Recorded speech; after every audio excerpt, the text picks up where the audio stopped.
মাঠের বাইরে বিরাট কোহলি, শাহিন শাহ আফ্রিদিরা বন্ধু। মহড়া থেকে নাটকের সত্যিকারের মঞ্চে নামলেই রূপ বদলে যায়। কোহলি শাহিনরা বনে যান শত্রু। শাহিনের পুরো মনোযোগ থাকে কিভাবে নেবেন কোহলির উইকেট। মডার্ন ক্রিকেট গ্রেটের মাথায়ও শুধুই ঘোরে কিভাবে আফ্রিদি জামাতার এক একটা ভেতরে আসা বল ফ্লিক করে বাইরে ফেলবেন। কোহলি শাহিন সর্বোপরি ভারত পাকিস্তান লড়াই এখন শুধুই আইসিসি আর এসিসি ইভেন্টেই সীমাবদ্ধ। টুর্নামেন্ট জমজমাট করতে, আর্থিকভাবে আরও লাভবান হতে এসিসি কিংবা আইসিসি যেভাবেই হোক দুই দলকে এক গ্রুপে রাখে। ইউএসএ ওয়েস্ট ইন্ডিজ বিশ্বকাপেও এর ব্যতিক্রম হয়নি। গ্রুপ এতে চিরপ্রতিদ্বন্দ্বী দুই দল। 9 জুন নিউ ইয়র্কে একে অপরের মুখোমুখি হবেন রোহিত বাবররা। র্যাঙ্কিংয়ের 1-এ থাকা ভারত আর 6-এ থাকা পাকিস্তান বাদে গ্রুপের বাকি 3 দল স্বাগতিক ইউএসএ আর তাদের প্রতিবেশী দেশ কানাডা, দুদলই এবার প্রথমবার অংশ নিচ্ছে। অন্য দল আয়ারল্যান্ড, 2009 থেকেই যারা এই টুর্নামেন্টের নিয়মিত সদস্য। সর্বোচ্চ সাফল্য বলতে সেবারই সেকেন্ড রাউন্ডে যান পল স্টার্লিংরা। টুর্নামেন্টের উদ্বোধনী ম্যাচেই মাঠে নামবে ইউএসএ আর কানাডা।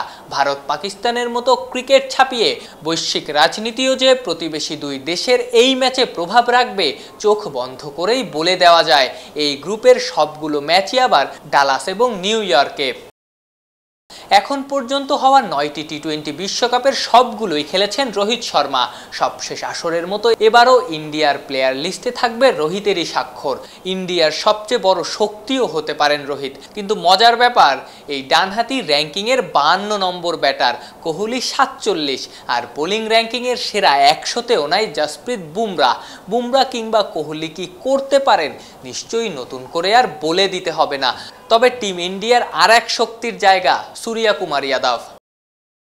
পাকিস্তানের বেলায় আবার উল্টোটা। অধিনায়ক বাবর আজম র্যাঙ্কিংয়েরই 3 নম্বর ব্যাটার।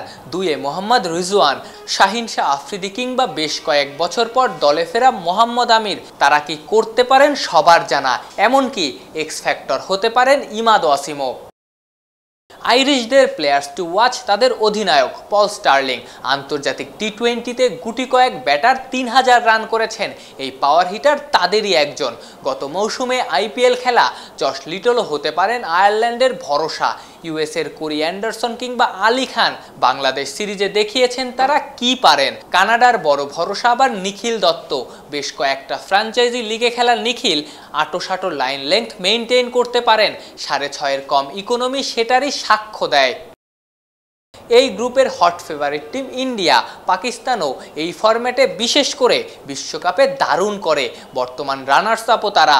এই দুই দলের বাইরে কোনো দল যদি পরের রাউন্ডে যায় নির্দ্বিধায় সেটা ইউএসএ কিংবা আয়ারল্যান্ড থেকেই যে কোনো এক দল হবে। অন্তত পারফরমেন্স তো সেটাই বলে। আফনান পিয়াল, অলরাউন্ডার।